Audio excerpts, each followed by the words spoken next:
Shares of EV maker Rivian are rising after the company posted a smaller than expected third quarter loss and a small beat on the top line. CNBC's Phil LeBeau joins us now, along with a special guest. Good morning, Phil.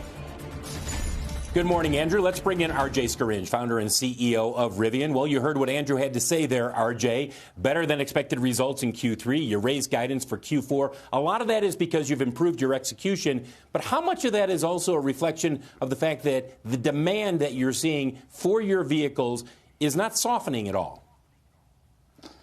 I mean, we continue to see a tremendous amount of excitement for our products. And ultimately, we think the manifestation of the product features, the product design, coupled with the positioning and the branding that we built around the business, around the products, that's really connected with customers and resonating extremely well. Yeah, but you know the chatter that's out there right now, RJ. There's a lot of hand-wringing in the market that EV sales growth is slowing down. It won't be growing as quickly. Where are most of your buyers coming from right now? Are they coming from previously owning an EV? Are they coming from internal combustion engine models? Yeah, the vast majority of our customers are coming out of internal combustion vehicles. On the order of 80% of our customers have never owned an EV before. So it's really exciting as a brand to be essentially the pathway or the gateway into electrification for a lot of customers.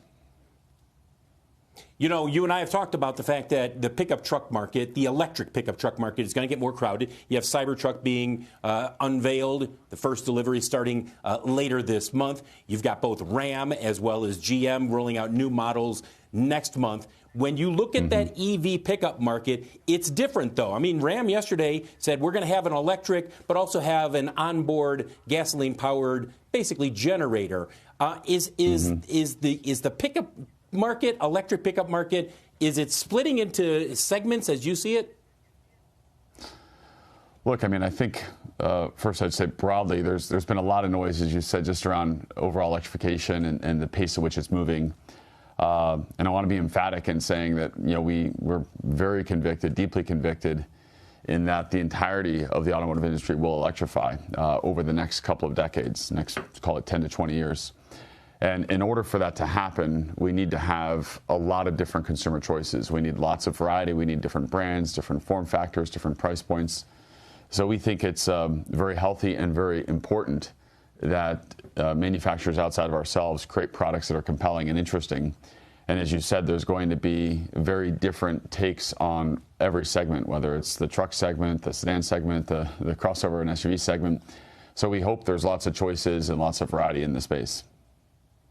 But just to put a finer point on this, do you see the demand for electric pickup trucks as great as many were expecting a year or two ago? Or do you think that it may not be as big as many expected it to be? I think it just depends on your timescales. I think in the end state, it's 100% of truck sales will be electric. It's just, is that a few years from now or 10 years from now or 15 years from now? I do think it's really important to note that when we see the electric vehicles that are available today, there's a number of vehicles that are selling very poorly. There are some vehicles like our R1 platform that are selling extremely well. And just like in the ICE world, just like in the combustion world, the product attributes, the features, the branding and sort of positioning of the product all really matter. And being electric is by no means a guarantee that a product's going to be successful. And vice versa. Being electric also doesn't mean that there's going to be a vacuum of demand. I think it really requires the product to be executed in a way that strikes a chord with consumers and generates, you know, really extreme interest in what the product's about. RJ, I appreciate you getting up early on the West Coast and joining us this morning on Squawk Box. RJ Scaringe, founder and CEO of Rivian. Guys, the stock is up more than 6% following those Q3 results and the improved guidance.